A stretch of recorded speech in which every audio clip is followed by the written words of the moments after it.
kopi dulu, Lur?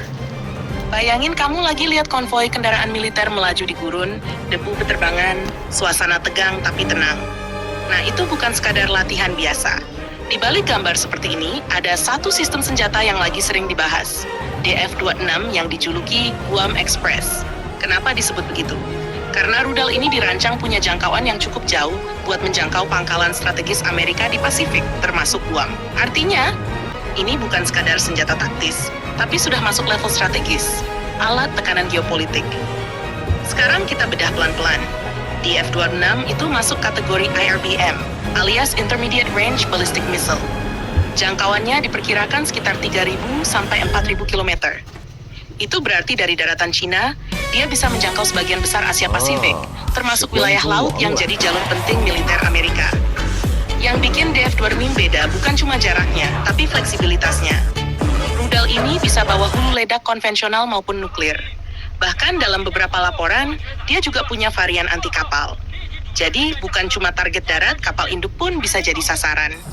Disinilah mulai menarik, Amerika selama ini sangat mengandalkan kekuatan Carrier Strike Group, kapal induk yang jadi simbol dominasi laut. Tapi dengan adanya DF-26, konsep itu mulai ditantang. Karena kalau rudal ini benar-benar akurat, maka kapal induk bisa diserang dari jarak jauh tanpa harus mendekat. Makanya, DF-26 sering disebut sebagai bagian dari strategi A2AD, Anti-Access Area Denial. Intinya, bikin lawan mikir 2 kali buat masuk ke wilayah konflik.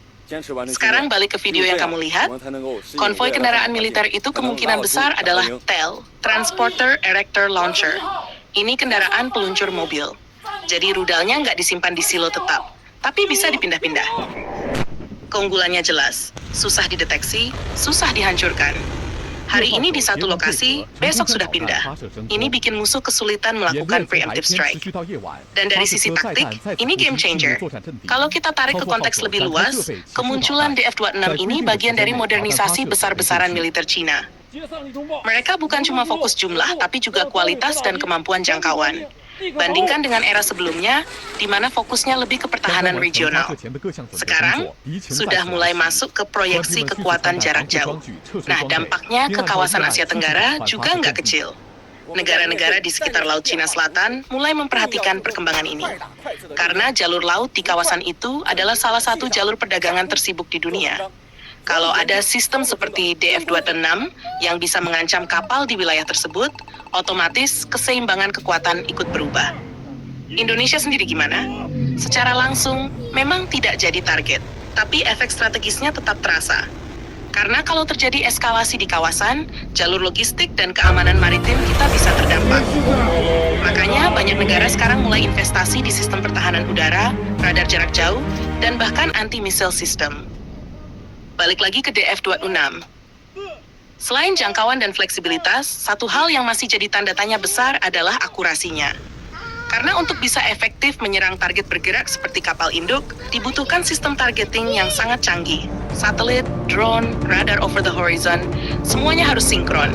Kalau sistem pendukung ini kuat, DF-26 bisa jadi ancaman serius.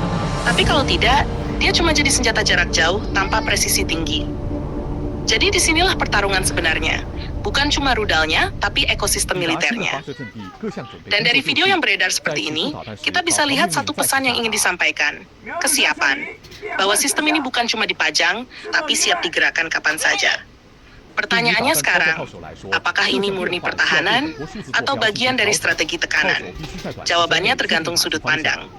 Tapi yang jelas, kehadiran DF-26 bikin peta kekuatan di Asia Pasifik jadi makin kompleks. Dan buat kita yang ngikutin dunia militer, ini salah satu perkembangan yang wajib dipantau terus. Jangan lupa subscribe, like, dan komen di bawah sambil ngopi.